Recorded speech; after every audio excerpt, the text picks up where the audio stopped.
The file you are about to hear has been thoroughly scrutinized by the Ethics Committee and approved by the O5 Council for release to trusted associates of the Foundation.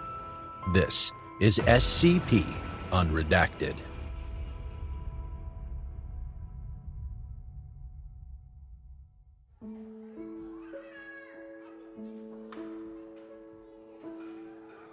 Item number 7041. Level 3, Confidential. Containment Class, Esoteric. Secondary Class, Archon. Disruption Class, Vlam. Risk Class, Warning. Special Containment Procedures. Foundation geoimagery satellites are to scan civilian sites affected by armed conflicts for manifestations of SCP-7041. Upon detection of an instance, Mobile Task Force Tau-17, Shepherds, is to pose as the affected nation's relevant armed service personnel to evacuate non-target individuals. Task Force members are to establish a secure area 1 kilometer in diameter around the structure, under the pretense of deactivating explosive materials, to be maintained until the anomaly demanifests. SCP-7041-1 should not be impeded in its actions, nor should children led into the structure be retrieved.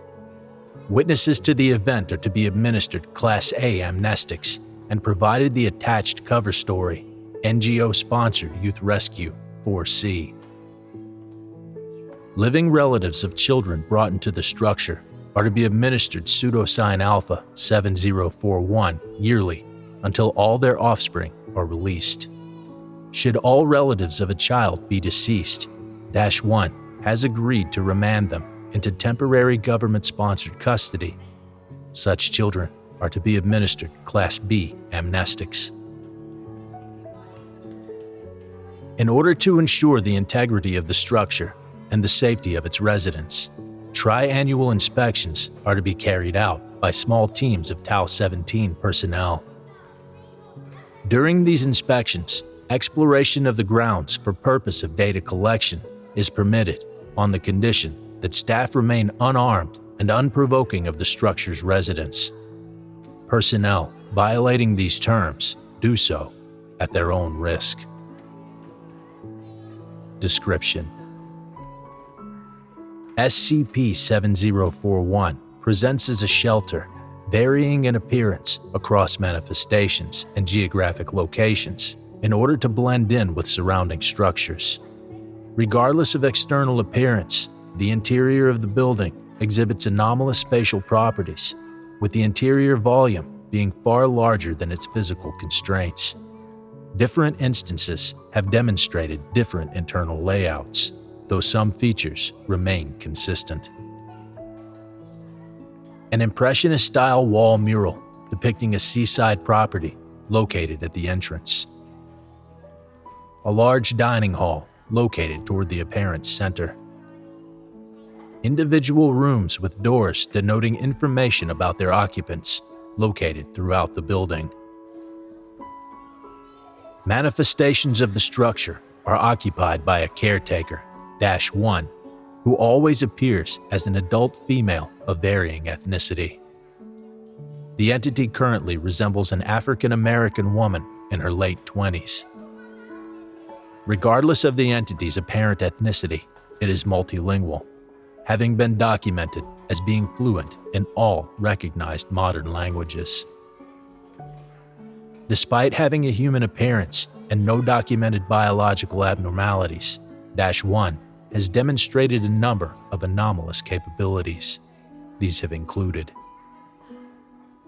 the ability to lift debris and rubble weighing upwards of 1.2 tons without mechanical assistance. The ability to perform an extremely efficient form of manual CPR with a higher than normal resuscitation rate of 62%. Extrasensory perception of nearby threats, such as location of soldiers, presence of explosions and gunfire, falling debris, etc. A resistance to physical damage, with reports documenting resistance to damage from munitions upwards of 50 caliber rifle rounds. Additionally, in the event that a child or group of children is killed while in its care, -1 will enter one of two states. A mourning state ranging from 17 to 120 minutes, during which time its speed and responses to stimuli are depressed, as noted in the previous -1 instance. A reality-bending state that results in the termination of the entities or objects responsible, as noted in the most recent -1 instance. Manifestations of the structure occur in two phases. The primary phase spans the duration of an armed conflict. The structure will manifest in areas with 2 or more children within 1 kilometer of each other in a conflict zone. Should conflict arise, -1 will display some or all of the aforementioned anomalous behavior. Once all children are collected, the structure will demanifest. The secondary phase occurs when an armed conflict has reached a conclusion. The structure will summon any nearby living relatives of the sheltered children and escort them back to their original families. Should a child's relatives be deceased by the time a conflict is resolved, or should there be any form of remnant domestic threat, -1 will offer the child the choice of either staying until they reach adulthood or transferring to temporary Foundation custody. If the former is selected, Foundation support staff will assist in the process of societal reintegration. Relevant logs. Open. Incident log 7041.64. On 4 August 2007, the structure materialized inside the city of Al-Qaim, Iraq, shortly before the town suffered a series of coordinated explosive attacks from ISI militants. The manifestation was registered with Foundation satellites. -1 then began to guide several children from a nearby building to the structure, but was confronted by on-scene Iraqi security forces. The entity attempted to reason with the commanding officer, Sergeant Omar Jassim, asking that the children be left with it for safekeeping. The sergeant proceeded to restrain -1, ordering his squad to lead the children back to their parents. The two reportedly struggled for several minutes before a large flash of light appeared. By the time witnesses regained vision, the inciting military personnel had disappeared from the area, leaving only the entity and the affected children. -1 then ushered the children into the structure, which promptly demanifested. Warning: the following files are classified. Access to this file is restricted to personnel of clearance level 4 or higher. Log in to verify your identity. 3 failed login attempts will result in disciplinary action.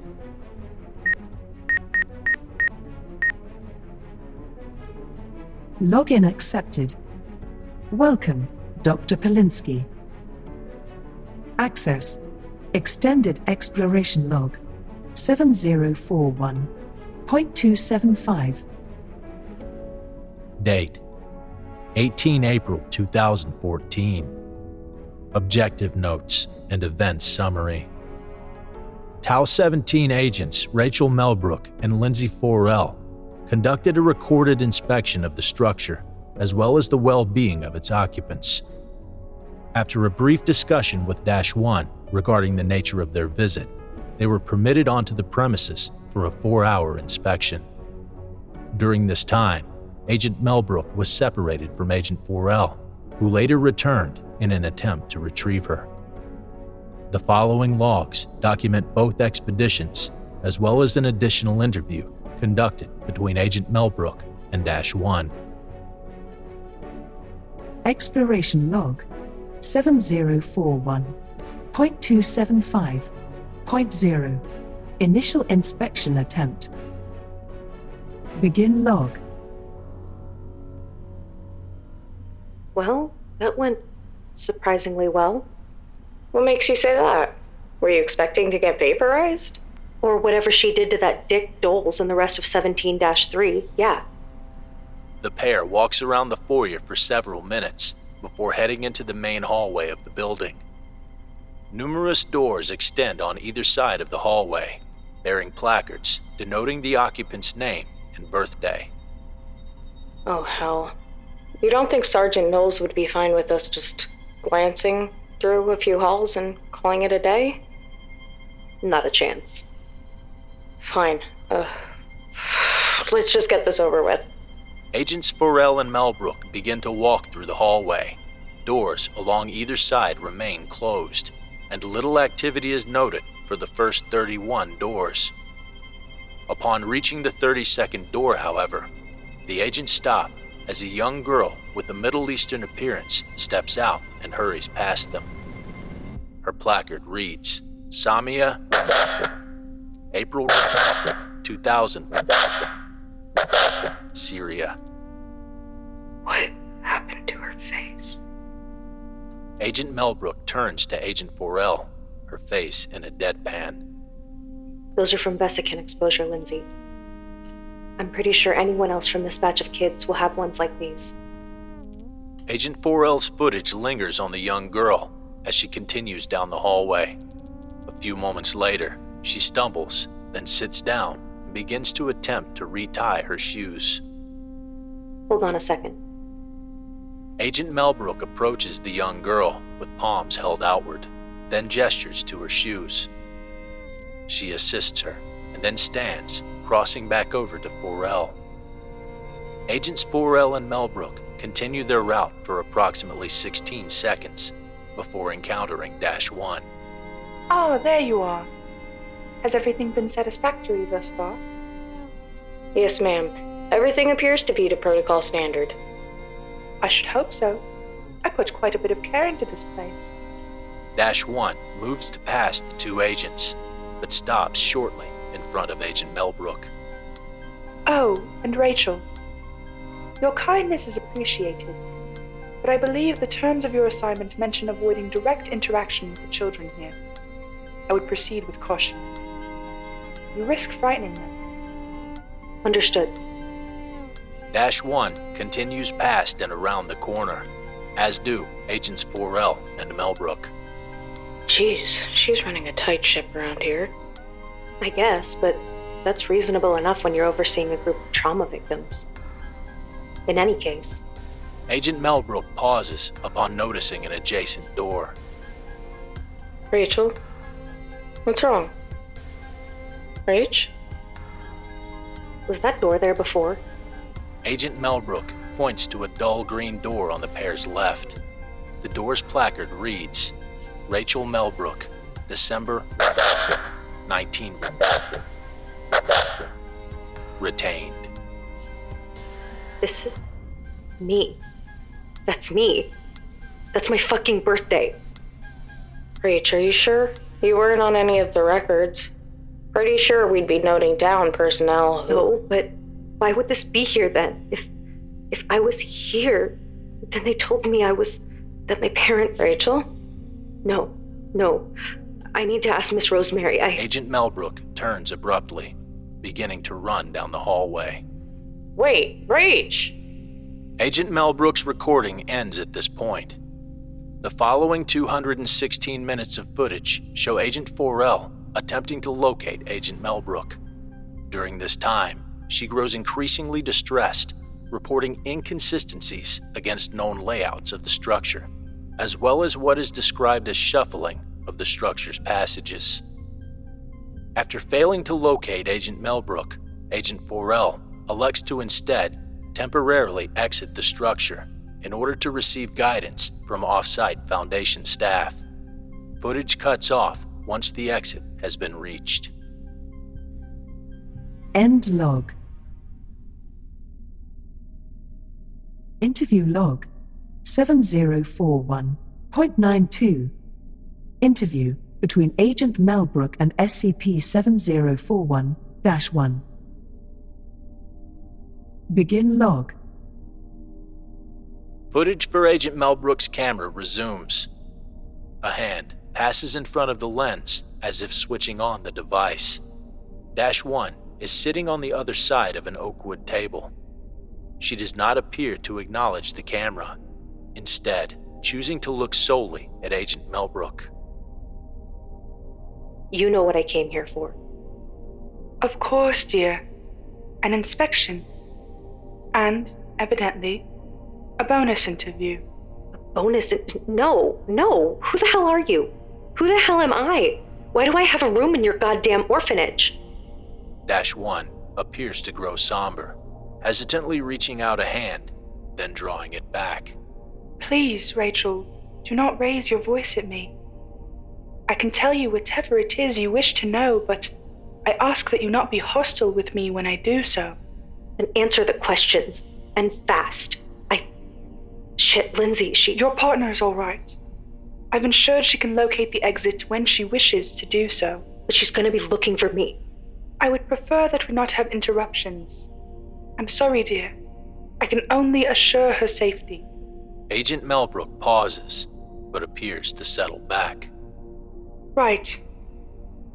I owe you several explanations, truly. I feel I owe you an apology for not being more forthcoming with you. All I can do is assure that I made the best decisions I could with what I was given. Were your hands that tied, considering you're able to, take a 50 cal to the shoulder and keep going? What do you think happened, Rachel? I think I grew up here. For a little bit, at least. And I'm not afraid of you, so I don't think you did anything too fucked up while I was here, but past that. I understand. I was admittedly unaware of just how early they elected to progress things with some of you. The Foundation, you mean? Yes. I'll admit I was never certain of what became of all of you. To me, you were all so young that the very idea of it all seemed impossible. By the time I discovered where you had ended up, it was far too late to intervene. So what, you didn't know? You were handed over into protective custody at 5 years of age, Rachel Melbrook, with the cover story that your parents had died in a car accident. And they didn't. Is that what you're telling me? It was a series of police raid bombings, a part of the United States I had yet to see. By the time we returned, the area was razed. Some of the children in the area had living relatives elsewhere, but... -1's gaze falls to its hands before it shakes its head. If I knew a better way to share the truth with you, dearest, I would. I wish there was any way I could lessen the impact this must have on you. 23 seconds pass in silence. After this period, Agent Melbrook appears to settle back. I'll be fine. I see. Well, if you're sure you're all right, there is another matter I would like to discuss with you. Go ahead. -1 takes a deep breath. My time in this realm is coming to an end. Are you dying? In a way, yes. I must say it feels long overdue, all things considered. And you're just fine with... Christ, okay? Why are you telling me this? Because I've seen what you're capable of, Rachel. Not only physically, but you care deeply about others. You demonstrate sensitivity towards the children here and... well, perhaps most importantly, you're stubborn as a mule. You always have been. Excuse me? I mean you aren't one to be easily swayed. That, and every other trait I've mentioned, would be ideal for my successor. Agent Melbrook appears to sit up slightly. Another period of silence, spanning 21 seconds, ensues. I can't just... Then allow me to rephrase. If you did elect to stay in your current post, why would you be staying? What are you getting at? Is it out of pure loyalty and devotion to your foundation? Because if that is the case, have you considered the fact that you may not be able to recall this conversation after you leave these walls, Rachel? Agent Melbrook pauses. A hand reaches across the camera's field of view, and the recording stops.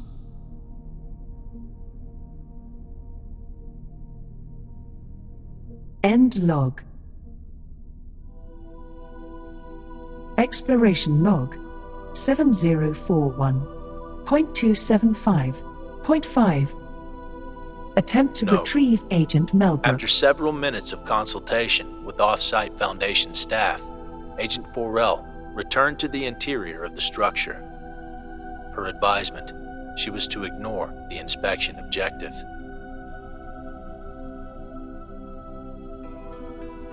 The layout of the structure appears to have stabilized. Agent Forell is able to quickly locate Agent Melbrook in the front foyer. Rach, Christ, I thought you... I'm fine. I spoke with her for a while. With -1? Agent Melbrook nods. Are you...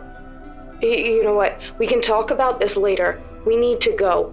Doc will be on our ass any moment. I'm not going. You're what? I'm not going. Agent Forell turns back toward Agent Melbrook, who does not appear to have moved. The fuck do you mean you're not going, Rach? We're done here. If this is corrupting you or something... No, Lindsey, I have to do this. Do what? Stay here. Assume her role. What? This place needs a new headmistress. It needs me. Agent Forell attempts to grab Agent Melbrook's arm, but is unable to move her. Let go of me, Lindsey. Please. This is weird. This is fucking weird. Agent Forell raises her radio to speak, but hears only static in response.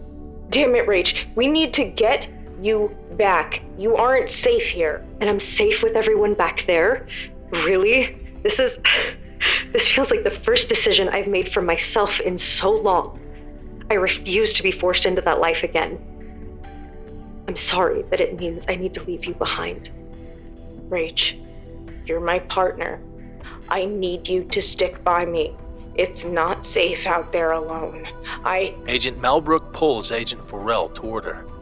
The dialogue is muffled to inaudibility for the next several minutes before the two separate. Just, if it helps, think of the kids, Lindsey. They're good kids. I know, Rach.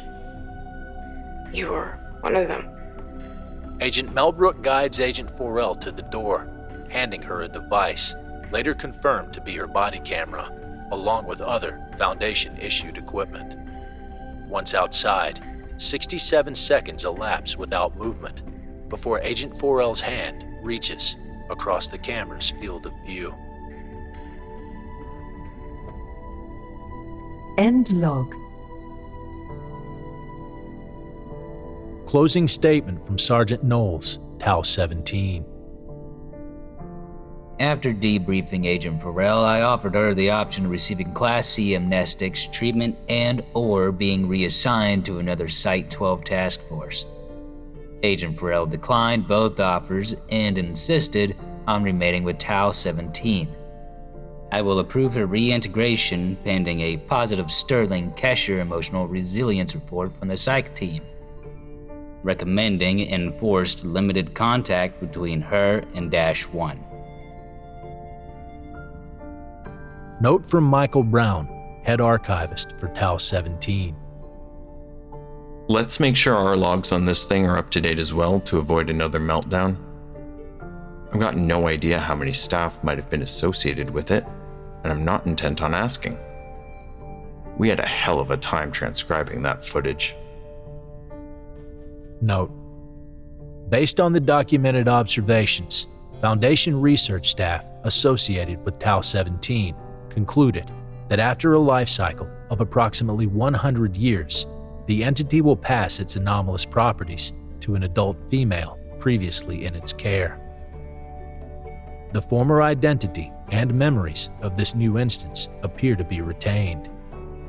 These properties have been passed to former Foundation agent Rachel Melbrook, who will from this date be referred to as -1 in accordance with the events of this exploration log.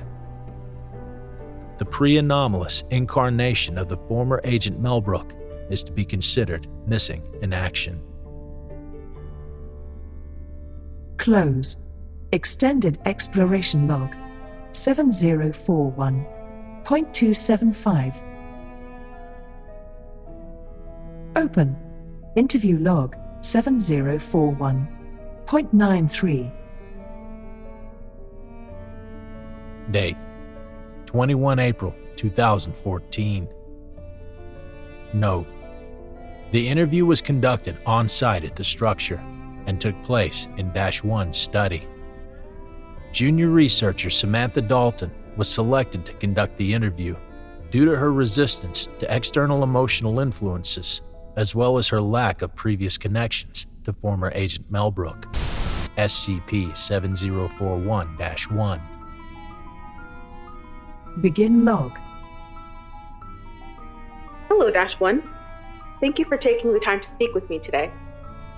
We both know why you're here, Whitecoat. Let's get this over with. Of course. Junior researcher Dalton spreads documents across the table. We have a few excerpts from the exchanges that occurred the other day. Am I correct in assuming that you recalled the events that transpired between you and Agent Forell? Lindsey. Yeah. I've been trying to get in touch with her. Is she still with Tau 17? I'm sorry, I'm not privy to that information. I'm just here to ask you a series of questions, starting with... Junior researcher Dalton glances down at one of the pages on the desk. Why did we have to reclassify you, Melbrook? You had such a successful career with the Foundation, from the look of things. Why, throw it all away? Junior researcher Dalton nods. Because this was better. I had a career because I was raised in a machine. I chose to move to a home instead. Would you care to elaborate? Oh, for hours. It's not like anyone would see what's important, though. I could tell you about how we were shipped off to... trained from, 10? And all just to be slotted in among the ranks wherever we seemed to fit. But it's all alleged, isn't it? That's not what your documents there are saying. Your points considered, -1. Do you view your actions as contrastingly moral?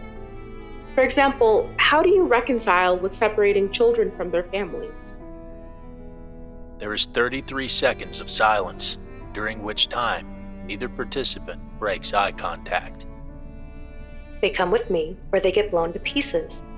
Why not take the entire family with you then? Because that's not how it works. None of you would get it. She told me.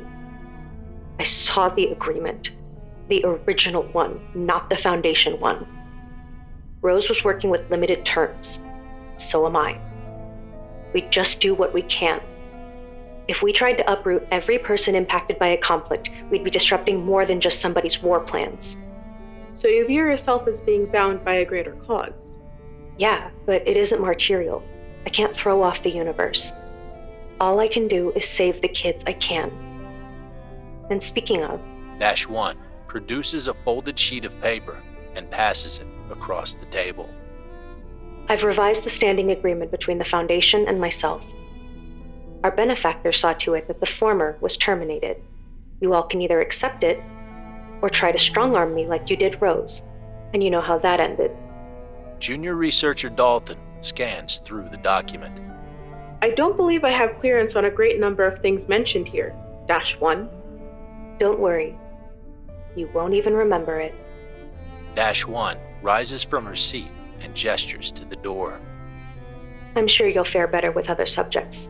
You're the researcher ideal. It'll just take time. Could you elaborate? Oh, I could never do what you do, Miss Dalton. I care about others a little too much for that sort of thing. Junior researcher Dalton hesitates for a moment, but exits shortly after. A brief rustling sound is heard before the recording ends. End log. Note: in line with Foundation protocol, Junior researcher Dalton was administered a Class A amnestic after the interview and denied access to this document by Ryza. After deliberation, it was decided that the Foundation would sign the updated agreement in order to minimize potential threats posed by the entity. Open. Addendum 1. Recovered interview log 7041.3. Date: 28 May 1931.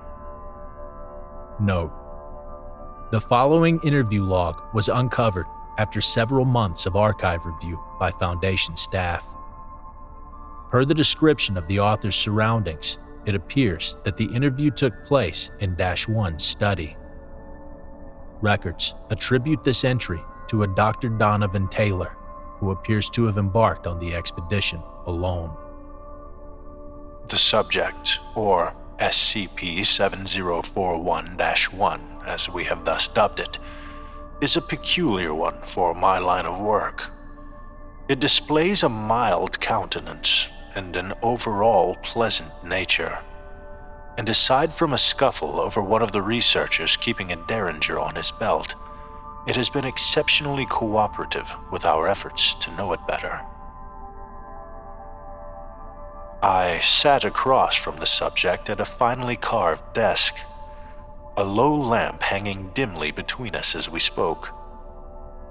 In its mannerisms, the subject seems entirely human, if leaning a bit into the traditional displays associated with old hysterias.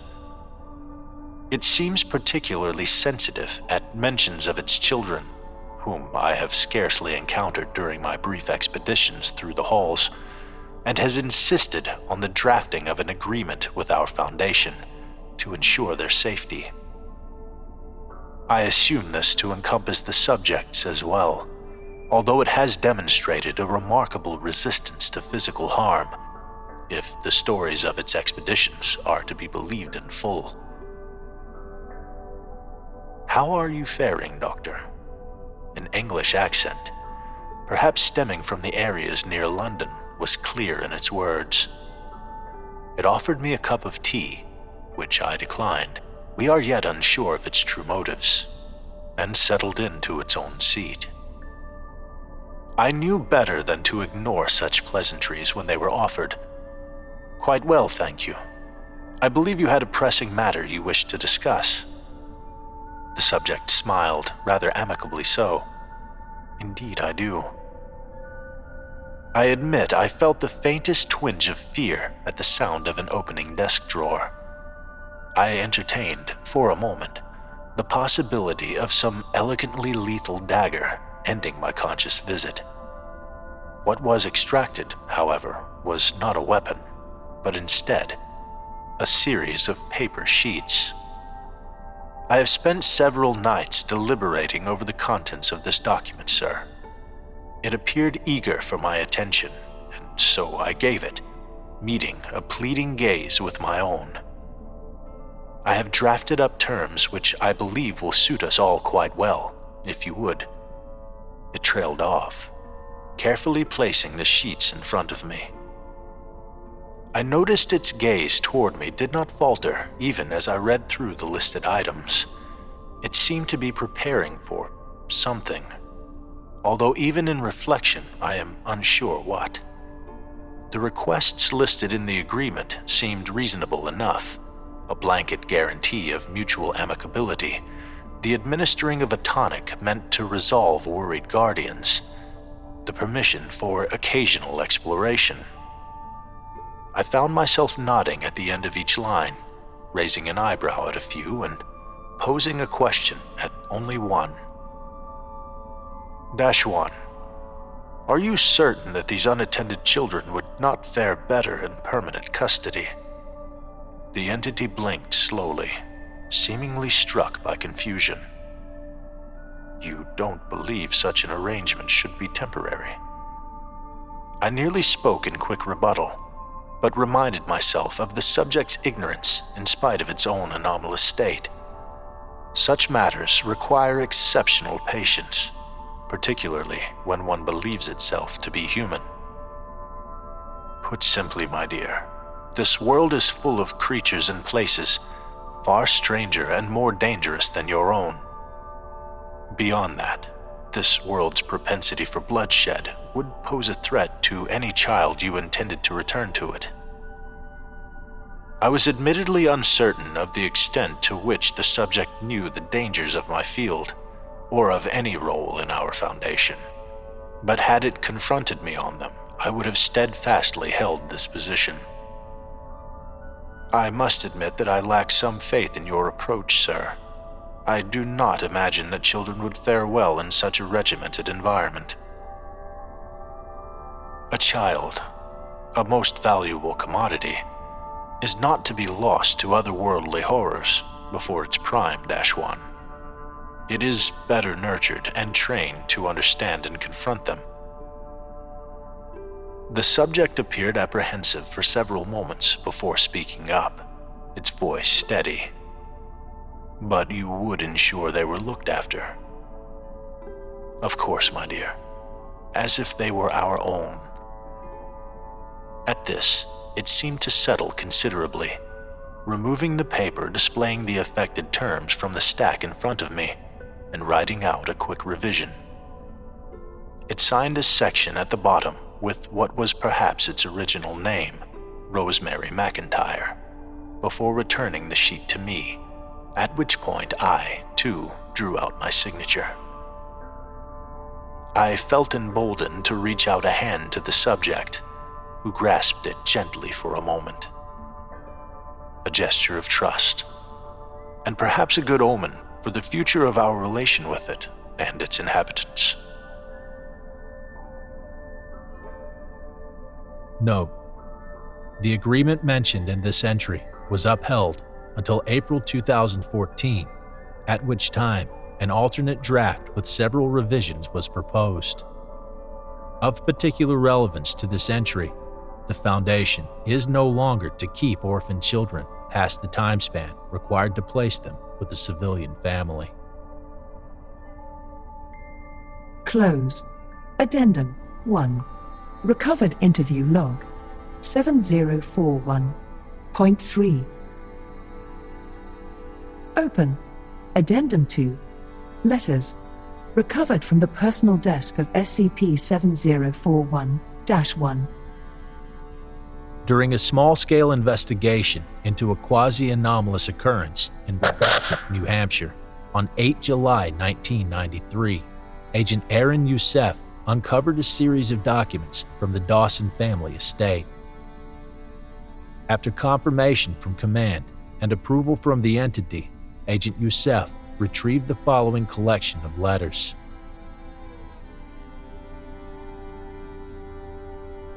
Dearest Kitty, I am writing to apprise you of news from home, both horrible and strange.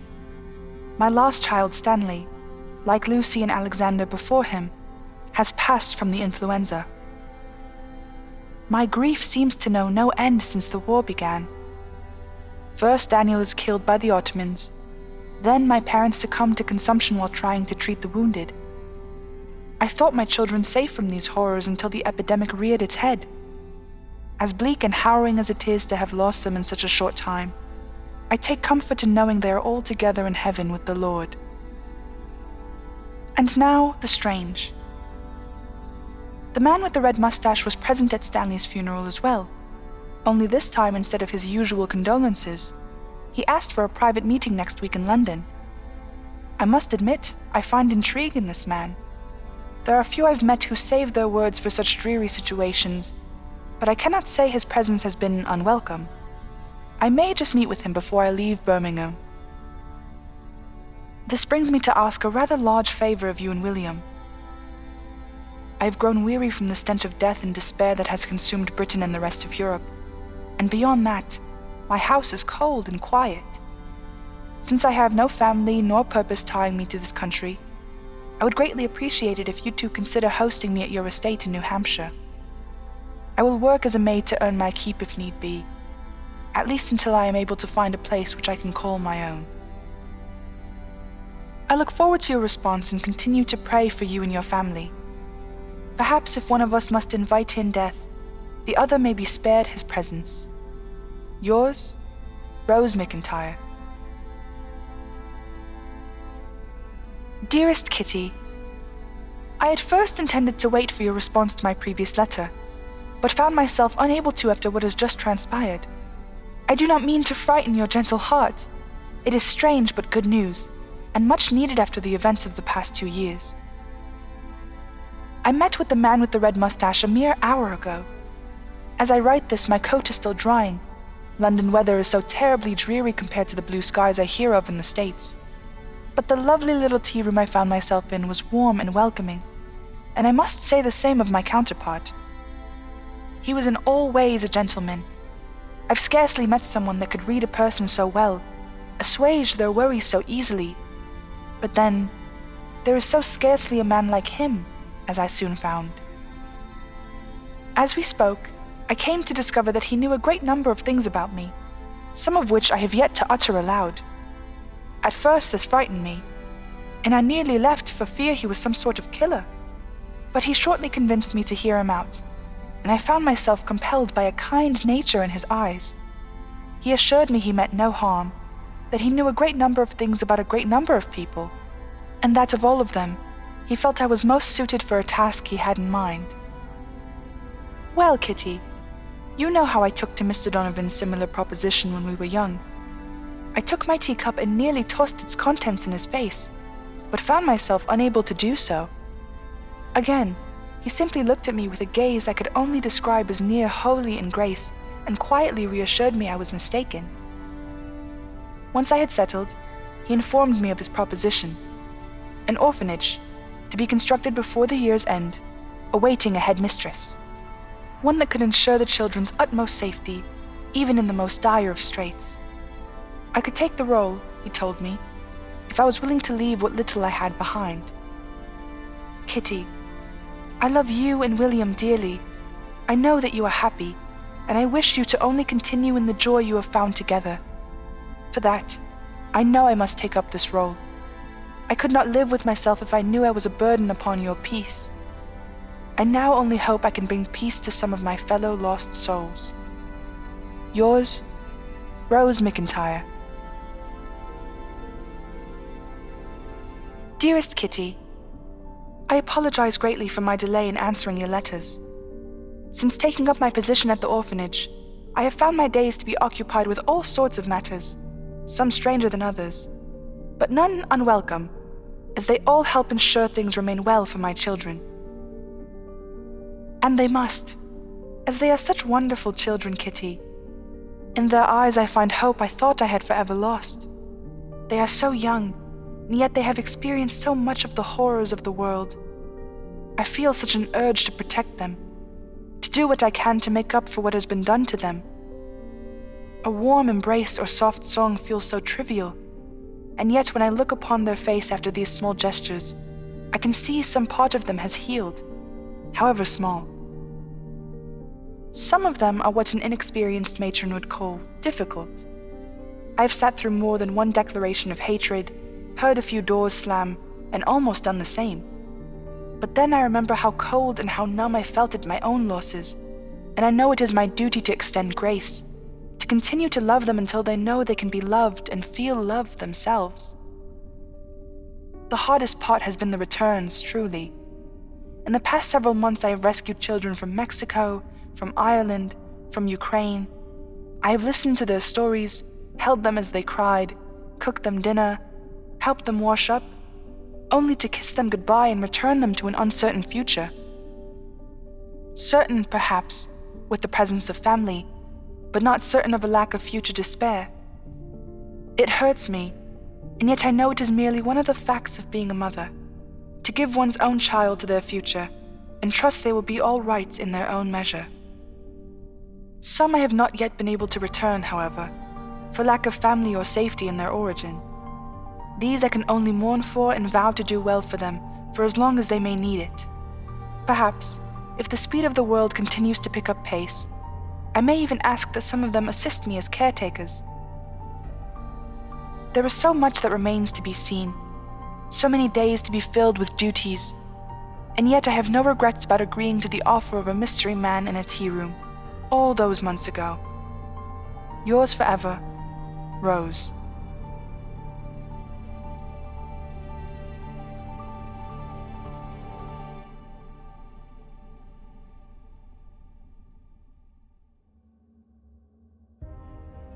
Thank you for listening.